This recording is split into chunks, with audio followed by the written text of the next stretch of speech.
Sixers are headed home after a 1-4 road trip. Obviously, winning the last one, going 0-4, and then you win your last one. Hopefully, a little momentum sparks there going into Saturday night against Brooklyn. I don't know if Ben Simmons is going to play, so we don't know if there's going to be a return to Philadelphia for him this weekend. Maybe he'll be on the sideline with a nice looking outfit on. But who do you guys have in this one Saturday at 6:00 Eastern Standard Time against the Brooklyn Nets? The spread is not out yet for this game. I say we'll win. Be tough. They'll play well, even with or without Ben. Especially without Joel. It's a hard matchup for us. With their,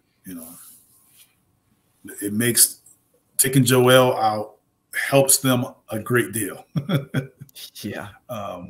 So it'll be tough. I think we win it, but it's gonna be a tough one. I don't think it's a team that we will have. I don't think we'll have the type of success that we have when Joel was playing. Yeah. If I remember correctly, it was our game 4 last year. When we swept them, that was without Joel, right? Yeah, 3 or 4. Yeah. To end the season? No, the sweep, the first round of the playoffs. In the playoffs. Oh, he didn't play one of those games. Yeah. Yeah. Besides that, getting blown out by the Suns, I mean, they've been playing pretty well, even in their losses. They blew out Jazz, who we just struggled against. They beat the Rockets. They lost by 2 to the Timberwolves. Lost by 5 to the Knicks. They lost by 11 to the Clippers, and they beat the Lakers. They lost by 2 to the Blazers. Lost by 1 to the Heat.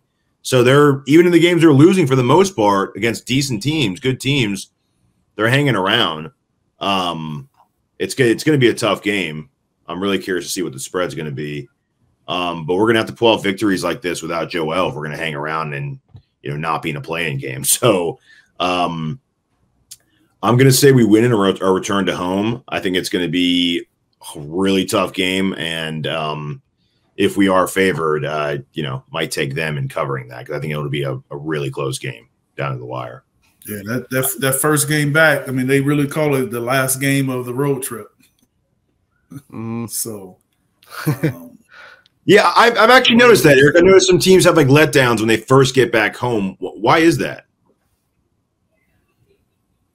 Time change.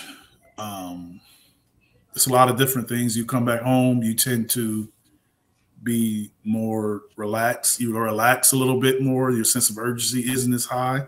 Sometimes when you come back, you kind of feel like we're at home, so things are going to go well. And then just the draining of the travel. Yeah. Like I said, like this, you know how you feel when you travel for a while and you come back, like it takes you a minute. Everyone's like that. So kind of win that game, and it's like, I mean, it's still like they played last night, but when that game was over, it was after midnight in Philly, after 1 o'clock in the morning in Philly. Yeah. So you still playing where it feels like 48 hours. It's way less than 48 hours. It's closer to, in some ways, it's closer to 24 than 48.